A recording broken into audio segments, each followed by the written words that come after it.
नमस्ते दोस्तों। माँ की भी कोई मजबूरी हो सकती है। कल रात से शुरू हुई बारिश रुकने का नाम ही नहीं ले रही थी। दोपहर होने को आई, अभी भी रुक रुक कर बारिश हो रही थी। ठंड अपने पूरे जोर पर थी और बारिश ने तो उसे और भी ज़्यादा सर्द बना दिया था। वीना जी सुबह से बारिश बंद होने का इंतज़ार कर रही थी। आज उन्हें अपनी बेटी के बेटे कबीर के बर्थडे में जाना था। उसकी पसंद के गिफ्ट, चॉकलेट्स सब उन्होंने मंगवा कर रख लिए थे। अब बस मौसम के ठीक होने का इंतज़ार था। वीना जी को तसल्ली थी कि उनकी दोनों बेटियां रवीना और सबीना ज़्यादा दूर नहीं रहती थी, इसलिए हर तीज त्योहार, जन्मदिन या किसी के शादी ब्याह जैसे मौक़ों पर मिलना जुलना होता रहता था। आज भी सबीना उनके साथ ही जाने वाली थी।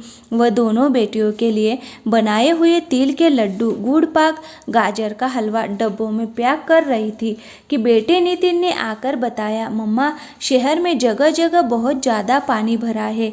बड़ी मुश्किल से मैं ऑफिस से घर तक पहुंचा हूँ।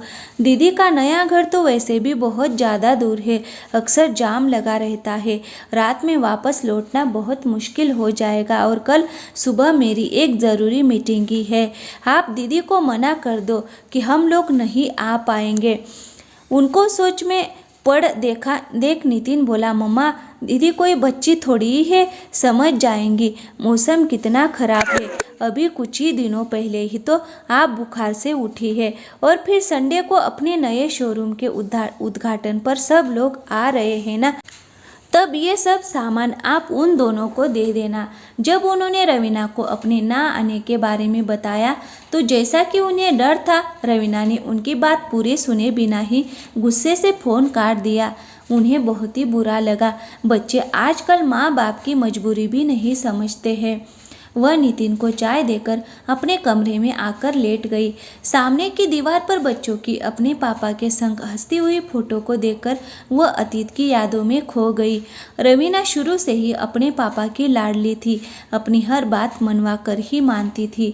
इससे 2 साल छोटी सबीना शुरू से शांत और समझदार बच्ची थी। कभी जिद करती भी थी तो समझाने पर मान जाती थी। बेटे नितिन को जब भी मार्केट जाओ हर बार एक नया खिलौना चाहिए होता था और थोड़ी ही देर में उसके हर पुर्जे को खोलकर बैठ जाता था। उनके पति अजित का अच्छा खासा इलेक्ट्रॉनिक्स पार्ट्स का बिजनेस था, वो उसमें बहुत बिजी रहते थे। घर और बच्चों की सारी जिम्मेदारियां वीना जी ने खुद अपने ऊपर ले रखी थी। ऊपर वाले की दया से पैसे की कोई कमी नहीं थी। हंसता खेलता खुशहाल परिवार था। सब कुछ अच्छा चल रहा था कि एक कार एक्सीडेंट में अजित की मृत्यु के बाद सारे परिवार पर दुखों का पहाड़ टूट पड़ा। अचानक हुए इस हादसे के बाद रवीना एकदम गुमसुम सी हो गई थी। वह इस सच को स्वीकार नहीं कर पा रही थी कि उसके पापा अब इस दुनिया में नहीं है। अजित के जाने के बाद उनकी भी दुनिया उजड़ गई थी, पर वह अपने बच्चों को टूटते हुए नहीं देखना चाहती थी। इसीलिए अपने दुख को सीने में दफन कर हिम्मत से काम लेते हुए उन्होंने धीरे धीरे बिजनेस को सीखना शुरू किया। बहुत मुश्किलें उठाई पर बच्चों की परवरिश में कोई कमी नहीं आने दी। अपने सुख की परवाह न कर बच्चों की हर ख्वाहिश पूरी की और उन्हें कभी अपने पापा की कमी महसूस नहीं होने दी। अब लगता है कि शायद हर जिद पूरी होने की वजह से रवीना थोड़ी जिद्दी हो गई है। पढ़ाई पूरी करने के बाद दोनों बेटियों के अच्छे घर में शादी हो गई। दोनों अपने परिवार में अपने बच्चों के साथ खुश है। बेटे नितिन ने पढ़ाई करने के बाद बिजनेस को संभालना शुरू कर दिया है, तो वह अब थोड़ा निश्चिंत हो गई है। अब बस एक अच्छी लड़की मिल जाए तो नितिन का भी घर बच जाए। उन्होंने एक बार फिर रवीना को फ़ोन लगाया तो उनके दामाद साहिल ने फ़ोन उठाया। आपको तो पता है मम्मा, आपकी बेटी कितनी जिद्दी है। अभी उसका मूड खराब है, बाद में आपकी बात करवा दूंगा। आप कबीर से बात कर लो। कबीर की प्यारी प्यारी बातों से उनका मन खुश हो गया। नितिन बहुत दिनों से एक नया शोरूम खोलना चाहता था। आखिर उसकी मेहनत रंग लाई। कल उसके नए शोरूम का उद्घाटन होने वाला है। एक छोटी सी पूजा भी रखवाई है। कुछ करीबी रिश्तेदार आ रहे हैं। सबीना शाम को अपने बच्चों के साथ आने वाली है। रवीना ने आने से मना कर दिया कि बच्चों के टेस्ट चल रहे हैं, वह नहीं आ पाएगी। नितिन उनके पास आकर बोला, मम्मा आप जीजू को फ़ोन करके बोलो ना थोड़ी देर के लिए आ जाए, संडे को तो बच्चों की छुट्टी होती है ना। नितिन को तो उन्होंने बातें बनाकर समझा दिया कि आजकल छोटे छोटे बच्चों पर भी पढ़ाई का बहुत ज़्यादा दबाव होता है। हो सकता है सोमवार को कोई ज़रूरी टेस्ट हो, पर वह जानती थी कि उनकी जिद्दी बेटी उस दिन बर्थडे में न जाने का बदला ले रही है। सोचकर दुख भी हो रहा था कि भाई के लिए इतना बड़ा दिन है और बहन इतने पास रहकर भी मौजूद ना हो। सुबह उठकर सभी शोरूम के उद्घाटन पर जाने के लिए तैयार हो रहे थे कि तभी रवीना और साहिल अपने दोनों बच्चों कबीर और कायना के साथ आ गए।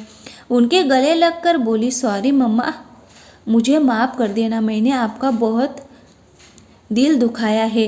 थोड़ा रुककर वो बोली, कल सुबह कायना बोल कर गई थी कि मुझे लंच में पूरी छोले खाने हैं। मैं बनाने जा रही थी कि गरम तेल गिरने से मेरा हाथ जल गया, बहुत दर्द हो रहा था, मैं कुछ भी नहीं बना पाई। तब तक ये दोनों ही स्कूल से आ गए। मैंने जल्दी जल्दी में इनके लिए वेज पुलाव बना दिया। मैं सोच रही थी कि कायना नाराज़ हो जाएगी कि उसकी पसंद का खाना क्यों नहीं बना। मेरे कहने पर कि सॉरी बेटा, आज आपकी पसंद के पूरी छोले नहीं बना पाई, कल बना दूंगी। आज आप दोनों बहन भाई पुलाव खा ले। कायना मेरे हाथ पर क्रीम लगाते हुए बोली, मम्मा आप रोज़ हमारी पसंद का खाना बनाती हो, आज नहीं बना पाई क्योंकि आपके हाथ में बहुत दर्द हो रहा है। मुझे पता है आप हम दोनों को कितना प्यार करती है, जैसे नानी माँ आपको करती है। तब मुझे अपनी गलती का एहसास हुआ कि 10 साल की छोटी बच्ची ये बात समझ सकती है और मैं इतनी बड़ी होकर ये बात नहीं समझ सकी। आप हमें कितना प्यार करती है और अगर आप नहीं आ पाई तो ज़रूर आपकी कोई मजबूरी रही होगी। आपने हमारे लिए इतना कुछ किया कि हमें आपकी आदत सी पड़ गई है। हमने कभी ये नहीं सोचा कि आपकी अपनी भी ज़िंदगी है जिसे अपने मुताबिक जीने का आपको भी हक है। अब बस करो, क्या मुझे रुलाकर ही मानेगी? जल्दी से गाड़ी में बैठो, उद्घाटन का टाइम हो रहा है। हम क्या मेहमानों के बाद पहुंचेंगे? वीना जी ने अपने दोनों बेटियों को गले लगाते हुए कहा। तो दोस्तों, कहानी अच्छी लगी हो तो वीडियो को लाइक करें और हमारे चैनल को सब्सक्राइब ज़रूर करें। थैंक यू, धन्यवाद।